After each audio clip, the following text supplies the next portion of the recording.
कारण असं आहे की हा प्रश्न येऊच देत नाही सभागृहात. हा प्रश्न माझा आणि त्यांचा नाही आहे, हा प्रश्न सभागृहाच्या प्रतिष्ठेचा झालेला आहे. आणि त्याला असं वाटतं की अख्ख्या महाराष्ट्रातल्या मंत्र्यांपासून मुख्यमंत्र्यांपासून सभापतींपासून आमदारापर्यंत सगळे माझ्या अशा भाषेत तो बाहेर बोलतोय. येऊच देत नाही प्रश्न. याच्यावरती मी आपल्याकडे बैठका मागितल्या. मी गेल्या 2 अधिवेशनामध्ये आपल्याकडे बैठका मागतोय, परंतु बैठक पण लागत नाहीये. मंत्री महोदयांना मी आत्ताच्या आत्ता हे एवढे सगळे पुरावे माझ्याकडे आहेत प्रत्येक प्रकरणाचे.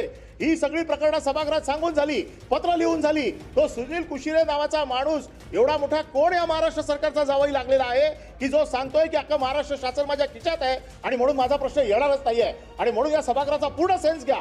या सभागृहातला प्रत्येक सदस्य आज त्याला ओळखतोय.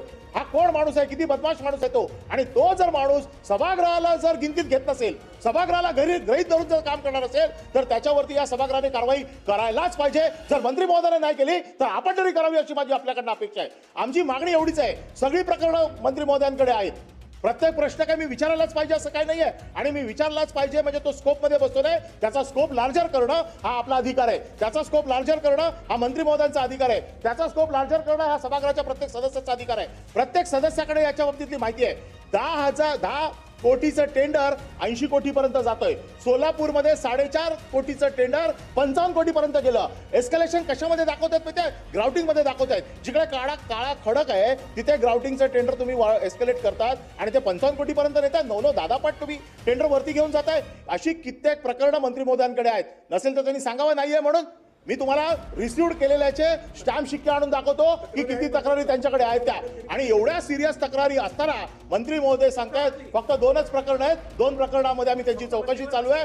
कसं चालेल 2 प्रकरणांवरती? एवढा तक्रारींचा पाडा इथे वाचला जातोय. तक्रारी पडल्या तिकडे केल्या जात आहेत. त्यांनी मान्य करावं की सस्पेंड करा, उच्चस्तरीय चौकशी लावा, SIT लावा. आम्ही आजच्याच कारवाई नाही मारत, पण जो माणूस तिथे बसलेला आहे ज्याच्या हाताखाली सगळं चालणार आहे त्याला अपेक्षा आहे का आपण त्याच्या हाताखाली सगळं काम करत असताना तिकडे फेर चौकशी होऊ शकते. आणि म्हणून आमची पुन्हा एकदा मागणी आहे की त्याला पहिला सस्पेंड करा, त्याला बाजूला करा सस्पेंड करून, आणि मग ही उच्चस्तरीय चौकशी लावा. आणि विधानसभेच्या पटलावरती, विधान परिषदेच्या पटलावरती हा पूर्ण रिपोर्ट आला पाहिजे.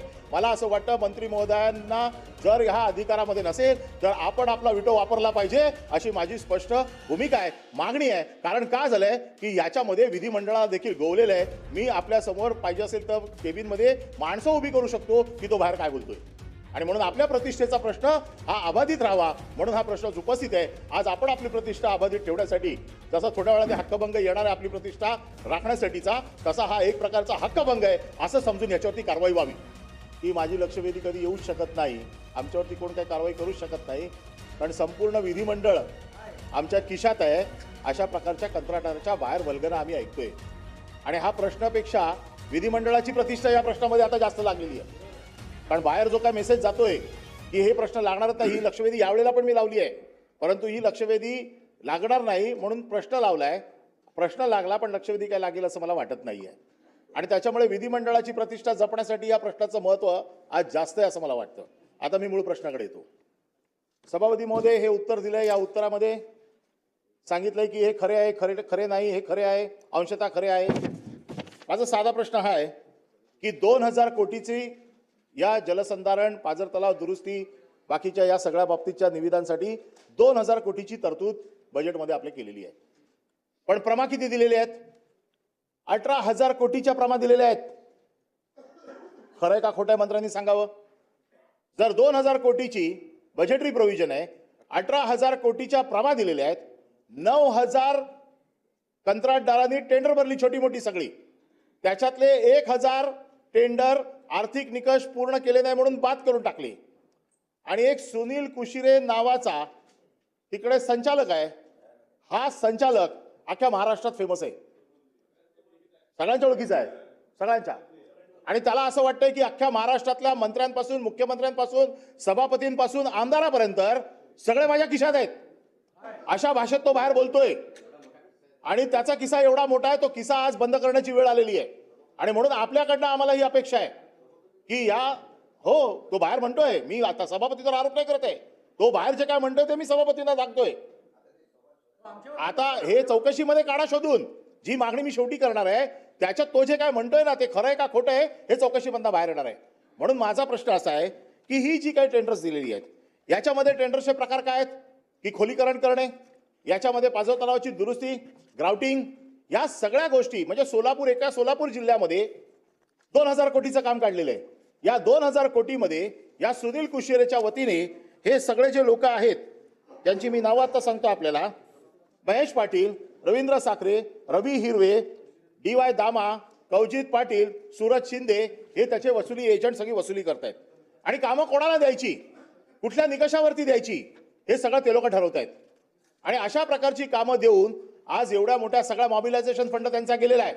मॉबिलायझेशन फंडामधला त्यांची टक्केवारी त्याला मिळालेली आहे. आणि एवढा मोठा सगळे तिकडचे कॉन्ट्रॅक्टर, आज तिकडचे सगळे जलसंधारणचे अधिकारी आज BMW मधनं कोण फिरतोय, मर्सिडीज मधनं कोण फिरतोय, यांचे सगळे व्हिडिओ आणि सगळे रेकॉर्ड्स माझ्याकडे आहेत. पण हा प्रश्न आहे म्हणून याच्यावरती जास्त सखोल चर्चा करता येणार नाही. आपण मला जर अर्ध्या तासाची चर्चा, 2.5 तासाची चर्चा 260च्या प्रस्तावामध्ये दिलं तर मी प्रत्येक टेंडरची चिरफाड करून आपल्याकडे देतो. परंतु आता माझी मागणी अशी आहे की गेल्या 4 वर्षामध्ये या सुनील कुशिरेच्या माध्यमातून जो प्रचंड भ्रष्टाचार झालेला आहे, जी टेंडर्स दिली गेलेली आहेत, जी टेंडर्स आर्थिक निकषावरती बसत नाही आहेत, जी टेंडर्स कुठल्याही बीड कॅपॅसिटीमध्ये बसत नाही आहेत, जी टेंडर्स सगळी वाम मार्गाने ज्या लोकांना टेंडर्स दिलेली आहे, या सगळ्या टेंडर्सची आपण उच्चस्तरीय चौकशी करणार काय? या सुनील कुशिरेवरती लाचलुचपत खात्याची चौकशी आता चालू आहे. परंतु ती थंड पक्षात पडलेली आहे, ती कित्येक दिवस झाली चालू आहे. परंतु याच्यावरती उच्चस्तरीय चौकशी करून या किती दिवसात ही उच्चस्तरीय समिती आपण गठीत करणार, उच्चस्तरीय चौकशीला किती कालमर्यादा देणार आणि त्याचा रिपोर्ट हे अधिवेशन संपेपर्यंत किंवा आपण 1 महिन्याच्या आतमध्ये या सभागृहात दाखल करणार का, अशी मागणी. आणि ही चौकशी चालू असेपर्यंत, कारण तोच होल अँड सोल आहे, तो पूर्ण संचालक आहे, त्याच्यामुळे तो जर तिकडे बसला तर ही चौकशी होऊ शकणार नाही. त्याच्यामुळे माझी मागणी आहे की त्याला ताबडतोब निलंबित करा आणि त्याला निलंबित करून ही चौकशी झाली पाहिजे, उच्चस्तरीय चौकशी झाली पाहिजे आणि उच्चस्तरीय चौकशीचा 1 महिन्याच्या आतमध्ये रिपोर्ट आला पाहिजे.